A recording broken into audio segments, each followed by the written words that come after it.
Hi, I'm Jackie. I'm an Arizona realtor and have built a multi-million-dollar business with my husband by using what I learned from being a teacher. Now I'm bringing the steps I took to leave the classroom and become a top producing agent and team owner. So grab your coffee, cherry vanilla Coke, or maybe even a cocktail, and let's begin. Hello, friends. I am really excited about today's topic because I feel like it's something that a lot of people think will make their real estate career just like an easy ride. They put a huge influence on it, and I have my own opinions about it. So let's talk. Let's talk selling social.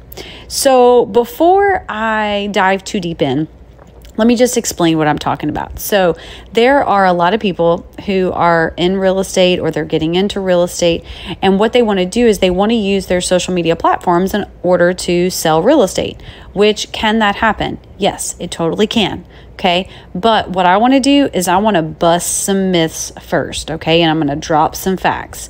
So here's the first myth.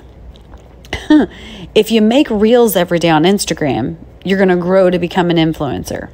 Guys, that's a myth. Okay. And the reason why that's a myth is because of this fact. There are people who create reels every single day. Okay. They follow everything. And guess what? They still don't become an influencer. Now, when you are using reels, which if I'm talking reels, I'm talking about Instagram, right? Okay. Unless you've been under a rock, you know what I'm talking about when I say a reel. However, there's a science to it, guys. Like there's people that's what they spend their entire day or what their business is circled around. And what they do is they really analyze the statistics behind what reels include would create a larger reach.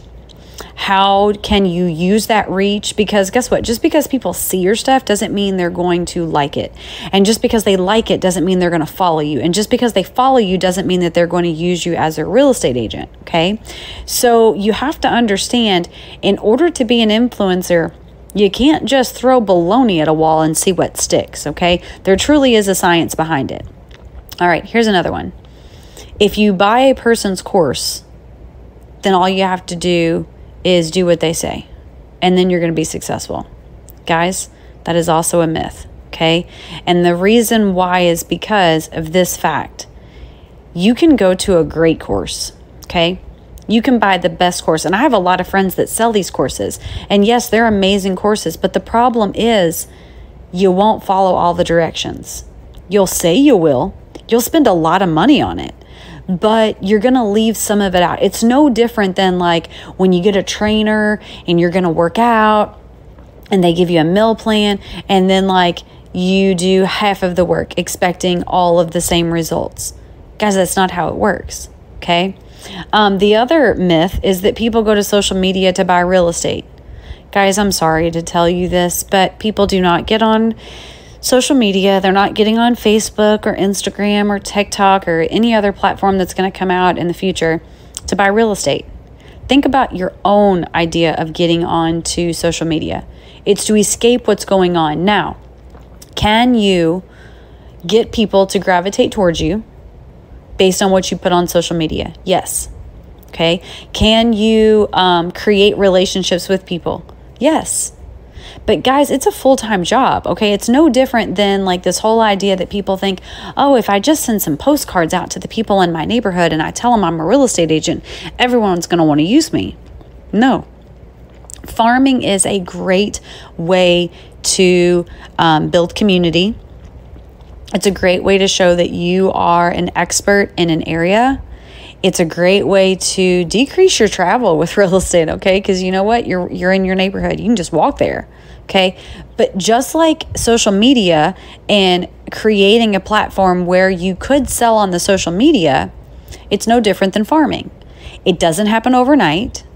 There are some people who do it very well and are very successful.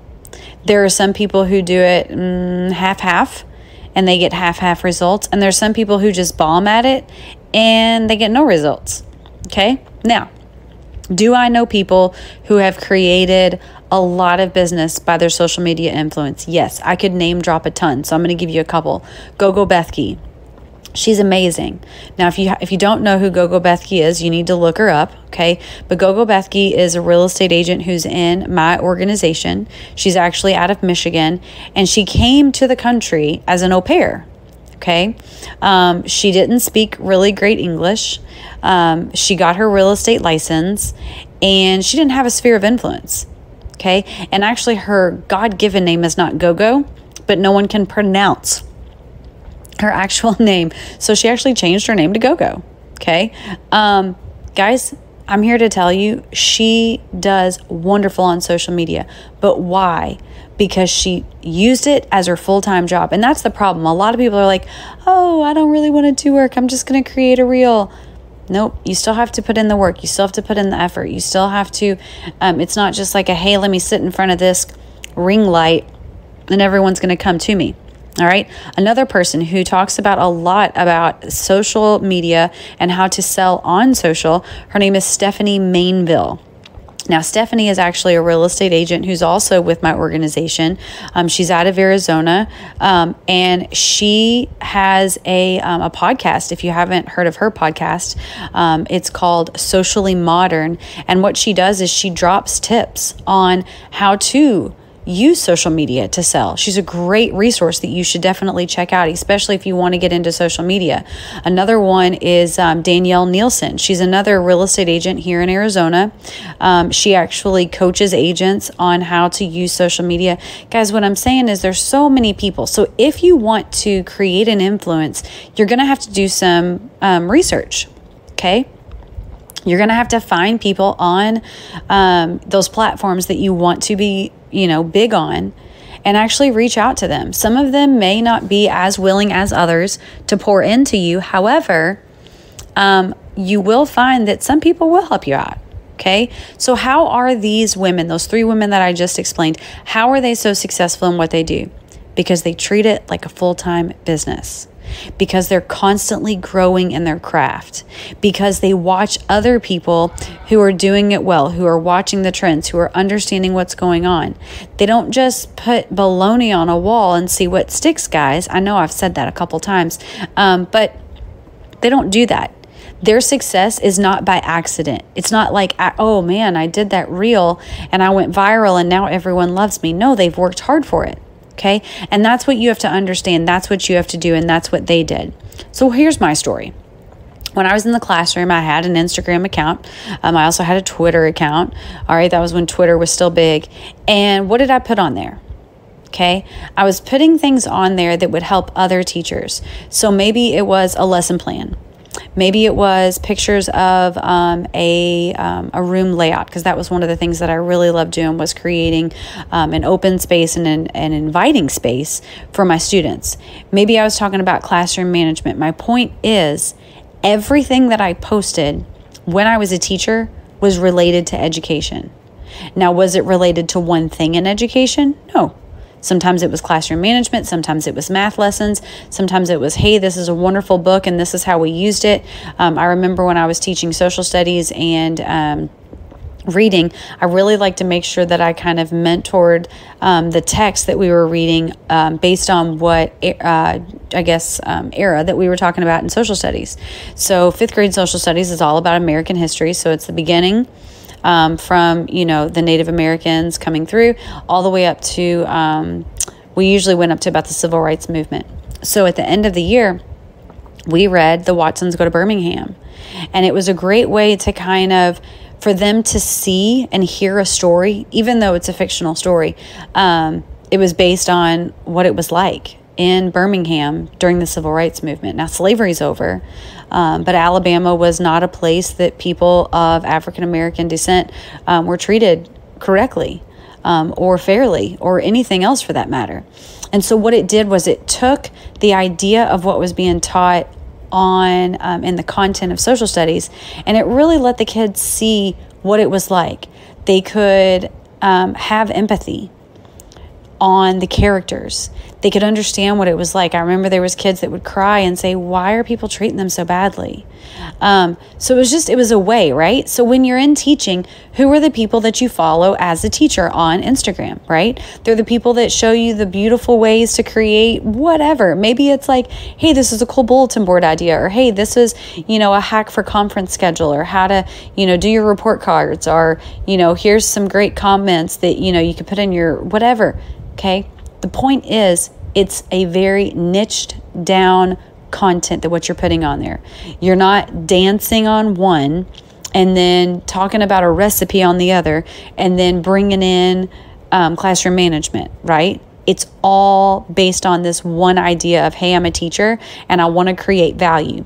Guys, as a real estate agent on any social media platform, it's the exact same thing. Okay, so you want to make sure that you've niched down. What is the value that you can provide to other people? Okay, well, guess what? If you're in education, which you probably are, because, right, this is called Teachers in Real Estate, and you're going into real estate, maybe you can share some organizational tips. Maybe you can share some filing tips. Maybe you could talk about how to speak to people who maybe have different cultural backgrounds. Maybe you could do like some cultural understanding of, hey, if you're working with a client that is from this culture, these are some things you need to know about that culture. Guys, that would be great value that you could give to people, especially if you're coming from a school with a high English as a second language population. Okay, because I know as a teacher, I learned a lot about different cultures, and some things that were typical, or I guess the norm in America, were very taboo in other cultures. There was ways that you had to show respect in different ways, and so that would be something great that you could actually put on there. So let me tell you a little bit about my Instagram story. So when I first got into real estate, I started my my Instagram account. It was just Jackie Durbin AZ. The reason why I use that is because that was my name, that was the state I was from, and that was actually my Gmail account. So everything was the same, right? So I started the account brand new, started growing in probably the first, year, maybe-ish.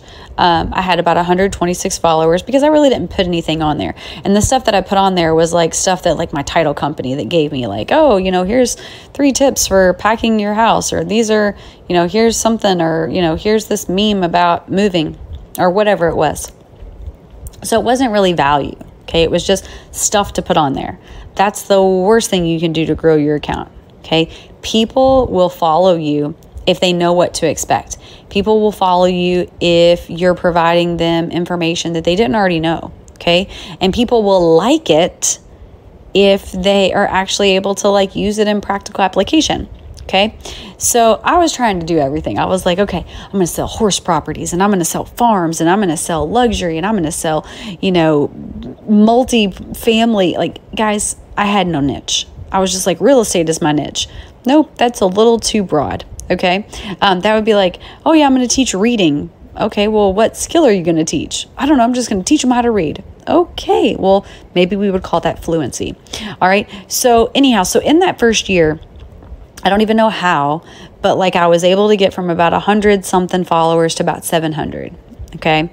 And 700 is where I stood, maybe even just a little bit more than 700 for a long time. Okay. This year, okay, so since I've, kind of brought my niche down, where for my social media, I talk about the use of a CRM. So your CRM for my brokerage is KV Core. So what I did was, as a teacher, I researched everything I could.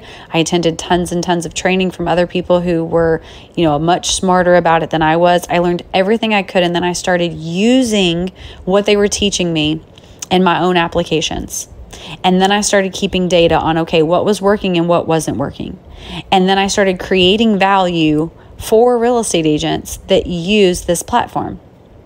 Now, guys, I went from about 700 followers to now I'm at about 2,000. Now, am I an influencer? No, I'm not. But I have trained thousands of agents now on KV Core. So are people finding me? Yes. But is it success overnight? No. Am I going to get to 100,000 followers? I don't know. I have no idea. All I know is if I wake up in the morning and I provide some value and it helps one agent, that's all I need. That means that whatever I did that day was worth it because I helped one person.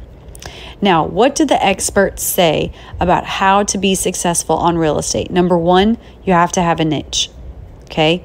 Your niche is going to be, what value do you bring? Number two, the experts say you have to be consistent. Okay. It's not, oh, everything has to be perfect. It's not, oh, everything has to, be grammatically correct, or, oh, you have to have this many hashtags or this long of a caption, or have this, or make it all the same color, or the fonts. No, you just have to be consistent. The people who are following you, if you want to keep them following you, they have to be able to know what to expect. They have to know what to look forward to. Okay. Two more things. One, understand the trends. Know what's going on that social media platform. Follow people, because you may not have time to let me see what everything's going on this, and what are the new things that are offered, or no, just follow people who that's what they do, and then listen to what they have.